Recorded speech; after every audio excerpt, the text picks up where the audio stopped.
खबरों के अंदर की पूरी खबर, हर खबर की सटीक पड़ताल, आपका भरोसा हमारी जिम्मेदारी। सच, साहस और सरोकार, यही है हमारी पहचान।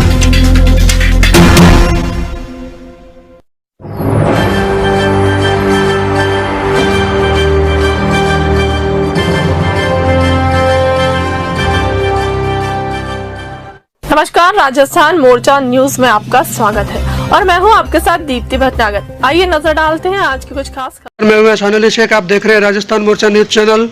इस वक्त हम मौजूद हैं बिहार के सीतामढ़ी जिले में। यहाँ पर हमारे साथ मौजूद है बथनाहा के माननीय विधायक अनिल कुमार जी, जो किसी परिचय के मोहताज नहीं है। जब से इन्होंने विधायक चुनाव जीता है तब से क्षेत्र में काफ़ी विकास कार्य हुए हैं और जो विकास कार्य अभी होने बाकी हैं उनके बारे में खुद विधायक जी की जुबानी सुनिए, क्या क्या विकास कार्य अभी क्षेत्र में और होने बाकी हैं। इस वक्त हमारे साथ मौजूद हैं सीतामढ़ी जिले के बथनाहा प्रखंड के माननीय विधायक अनिल कुमार जी, जो किसी परिचय का मोहताज नहीं है। आइए अब हम इनसे जानते हैं कि जब से इन्होंने चुनाव जीता तब से क्षेत्र में क्या विकास कार्य हुए और आगामी इनका उद्देश्य क्या है और क्या क्या विकास कार्य होने बाकी हैं। सर, सबसे पहले तो हमारे चैनल में आपका स्वागत है। बहुत बहुत धन्यवाद आपका। बताएं सर, क्या क्या कार्य हुए हैं।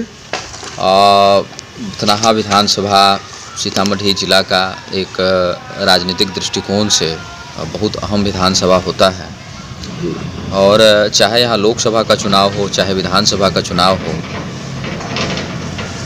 बथनाहा विधानसभा से जो कैंडिडेट जीत करके जाते हैं या जिला में जो सांसद का चुनाव होता है, जो लीडिंग बथनाहा विधानसभा से जीतने वाले कैंडिडेट को मिलता है, ये जग जाहिर है, सब लोग जानते ही हैं। इसीलिए बथनाहा विधानसभा पर विशेष ध्यान देने की आवश्यकता है।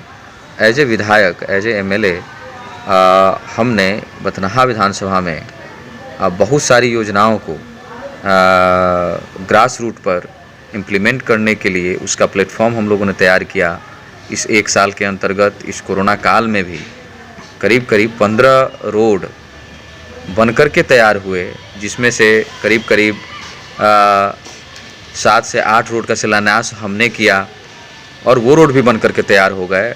उसका लिस्ट है जो हम आप लोग को भी देंगे, जो रोड तैयार हो गए हैं। अभी आचार संहिता के कारण हम लोग उसका उद्घाटन नहीं कर पाए। आने वाले जनवरी में हम लोग उसका उद्घाटन करने जा रहे हैं। इसके अलावा 5 से 7 पुल का भी हमने शिलान्यास किया। कोरोना महामारी के कारण सरकार की स्थिति भी थोड़ी ख़राब हो गई। सरकार फंड का अलॉटमेंट विभाग को नहीं कर पाए, जिसकी वजह से विलम्ब हुआ और वहाँ का कार्य बाधित हुआ। लेकिन अब धीरे धीरे अभी अनुपूरक बजट पास हुआ है, हर विभाग को पैसा अलॉट हुआ है, तो अब धीरे धीरे जो है वो सब कार्य भी प्रगति पर आएंगे। इधर पंचायत चुनाव भी आ गया, जिसकी वजह से भी विकास कार्यों में रुकावटें आई। इसके अलावा आगे का ये रोड और पुल की बात हो गई। इसके अलावा ब्लॉक स्तर पर बहुत सारे कार्य हुए, जैसे प्रधानमंत्री आवास योजना का लाभ, लोगों तक राशन कार्ड का पहुंचना, किसानों को अनाज या फिर बीज हो गया, खाद हो गया, इससे रिलेटेड उपलब्धता जो है सुनिश्चित हो, इसको लेकर के भी हम लोगों ने काम किया। हमारा विधानसभा का कुछ पार्ट जो है वो रीगा जो चीनी मिल है उसके लिए भी गन्ना का उत्पादन करता है। जो मेजरगंज वाला जो पोर्शन है वहाँ किसान है, तो रीगा मिल को चालू करने के लिए भी हम लोग अथक प्रयासरत हैं कि रीगा मिल चालू हो। और अगले प्रयास भी है, आश्वासन भी है और उस पर सब लोग मिलकर के, सारे जनप्रतिनिधि मिलकर काम भी कर रहे हैं। वो एक बड़ा मुद्दा है जो रीगा चीनी मिल को चालू करने का। उसको लेकर के हमने विधानसभा में एक हमारे तरफ से प्रश्न भी था कि जब तक चीनी मिल चालू नहीं होता है तब तक जो है सरकारी केंद्र जो है जो पास के चीनी मिल है उसमें सरकारी केंद्र की व्यवस्था होनी चाहिए, ताकि किसानों का गन्ना जो है उचित मूल्य पर क्रय हो सके। ये एक बड़ा मैटर है हमारे विधानसभा का, इसको लेकर के हम लोग प्रयासरत हैं। प्रयास ये है कि अगले साल तक हम लोग रीगा चीनी मिल को चालू करवाएं ताकि हमारे किसान भाइयों को लाभ पहुंच सके। इसके अलावा धरातल पर बहुत सारे ऐसे कार्य हुए जिसको हम अभी प्रेजेंट में तो गिना नहीं सकते हैं, अनगिनत कार्य हुए। सर एक आपसे सवाल है कि हरपुर भला पंचायत आपके प्रखंड क्षेत्र में आता है, वहाँ पर हाई स्कूल की बिल्डिंग करोड़ों की लागत से बनी हुई है, लेकिन शिक्षकों की कमी के कारण वहाँ पर पढ़ाई नहीं हो पा रही है, जिसका आवेदन भी आपको दिया गया था, तो इस बारे में सर बताएं। हाँ, शिक्षकों की कमी ये है, पूरे बिहार में शिक्षकों की कमी है। इसको लेकर के शिक्षा पर जो है इस शीतकालीन सत्र में हमने विधानसभा में बोला भी था कि जो शिक्षकों की कमी है उसको पूरा किया जाए। बहुत सारे ऐसे शिक्षक हैं जो कई वर्षों से एक ही स्कूल में बैठे हुए हैं, तो उनको भी आप ट्रांसफ़र करके और नए शिक्षकों को नियुक्त किया जाए, उससे विद्यालय सुचारू व्यवस्था से चलेगा। इसके अलावा विद्यालय का बाउंड्री का होना बहुत आवश्यकता है। और विद्यालय में जो अप्रोच रोड होते हैं, जो विद्यालय के मेन बिल्डिंग होते हैं, वहाँ तक जाने का जो रास्ता होता है वो लगभग विद्यालय में नहीं होता है। बच्चे जो है, जब पानी का सीजन होता है बरसात का, बच्चे जो है वो समझिए 3 से 4 महीने बच्चे जा ही नहीं पाते। बिल्कुल, उसमें बड़ा दिक्कत हो जाता है। तो हमारा ये प्रयास है, उसको लेकर के हम लोग मनरेगा के जो पीओ हैं उनसे हम लोगों ने बातचीत किया है और पूरे विधानसभा की ब्लॉक वाइज लिस्टिंग हम लोग किए हैं। उसका जो है लेटर तैयार हुआ है, अनुशंसा करके हम लोग पीओ को भेज रहे हैं। और हमारा ये लक्ष्य है कि आने वाले साल में 2022 के अंत तक हमारे विधानसभा के अंतर्गत जितने भी स्कूल हैं जिसकी बाउंड्री अभी तक नहीं हो पाई है, उसको हम लोग बाउंड्री बनाने का काम करेंगे। टारगेट बेसिस पर काम करके सारे विद्यालय का बाउंड्री हम लोग कंप्लीट करेंगे। इसके अलावा छठ घाट का भी प्रॉब्लम आता है। छठ की जो पूजा होती है, बहुत सारे पोखर हैं जिस पर हजारों की संख्या में श्रद्धालु जो है आते हैं, छठ मैया की पूजा करते हैं। तो घाट का भी निर्माण, इसको लेकर के भी हम लोग बड़ा सेंसिटिव हैं और आने वाले जो अगले साल का जो छठ पूजा है उसमें हम लोग प्रयास करेंगे कि हर ब्लॉक में कम से कम जो है 10 छठ घाट का निर्माण हो।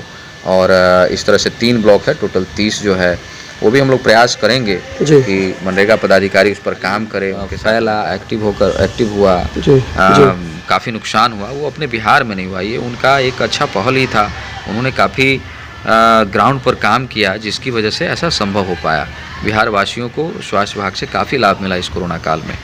तो इसी क्रम में माननीय स्वास्थ्य मंत्री जी के पहल से अब हमारे विधानसभा में, बाकी की तो जानकारी मुझे नहीं है उतना, हमारे विधानसभा 7 जो है उप स्वास्थ्य केंद्र, नए उप स्वास्थ्य केंद्र जो या तो जर्जर हो गए हैं या टूट गए हैं, 7 स्वास्थ्य केंद्र उन्होंने देने का काम किया। इसके लिए मैं उनका तहे दिल से जनता की तरफ से धन्यवाद करना चाहता हूं माननीय स्वास्थ्य मंत्री जी को।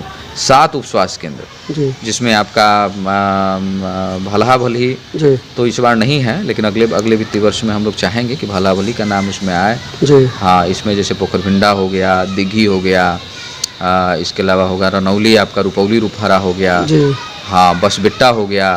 ये जो सुदूर इलाका है जो थोड़ा अपने मान लीजिए ब्लॉक से काफ़ी दूर है, ब्लॉक में जो पीएचसी तो है ही, उसके अलावा जो काफ़ी सुदूर है, जैसे बसबिट्टा हो गया, वहाँ पे स्वास्थ्य केंद्र था ही नहीं। अपना एक मऊदा जो है वो बहुत बड़ा पंचायत है, अब उसमें भी जो है स्वास्थ्य केंद्र एकदम था ही नहीं। तो हम लोग वहाँ उस सारे जगहों को सिलेक्ट किए जहाँ एकदम नहीं था, जहाँ अति आवश्यक था। तो 7 उनके द्वारा स्वीकृत हुआ, जिसका टेंडर प्रक्रिया में शायद वो है, और अगले साल जनवरी में जो है उसका टेंडर कंप्लीट होगा और उस पर काम भी जो है शुरू हो जाएगा। जनवरी अंत तक मान के चलिए काम शुरू होगा उस पर। ये सारी चीज़ें हैं। स्वास्थ्य पर भी काम हुआ, रोड पर भी काम हुआ।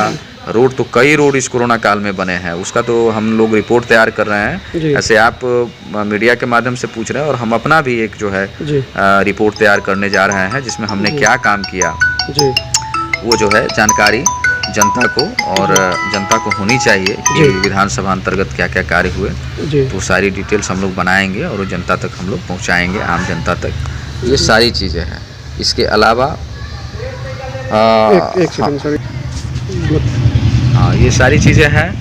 और जो हमारा विधानसभा है वो काफ़ी सक्षम शांत विधानसभा है।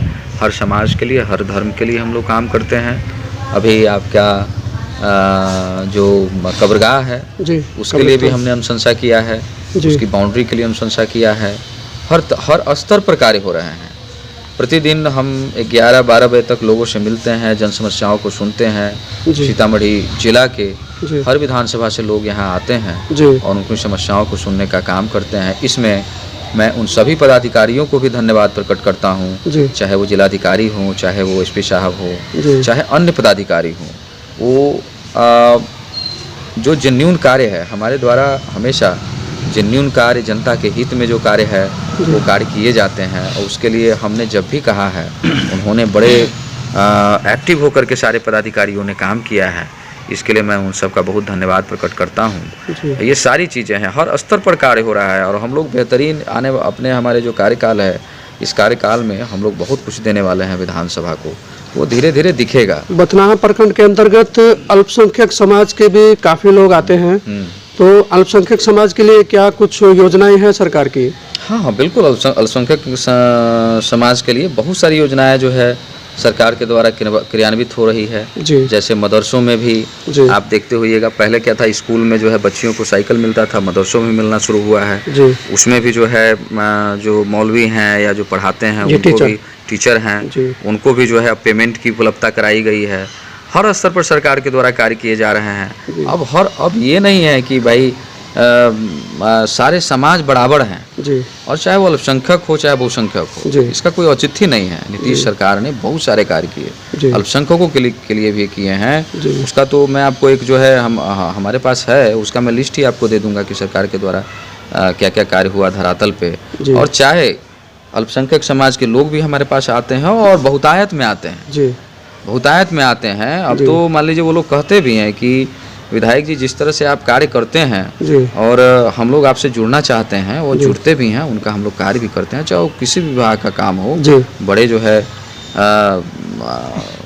सक्रिय तरीके से हम लोग उनका काम करते हैं और उनका भी विकास करना है। जो भी वो कहेंगे उनका काम होगा। जी। और क्या। बहुत बहुत शुक्रिया सर आपका समय देने के लिए। बहुत बहुत धन्यवाद आपका। तो ये थे सीतामढ़ी जिले के बथनाहा ब्लॉक के विधायक माननीय अनिल कुमार जी, जिनसे हमने आपको रूबरू करवाया। और इसी तरीके से सीतामढ़ी जिले के तमाम विधायक, एमपी और जो भी जनप्रतिनिधि हैं, हम आपको उनसे रूबरू करवाते रहेंगे कि उनके कार्यकाल में क्षेत्र में क्या विकास कार्य हुए और क्या विकास कार्य होने बाकी हैं।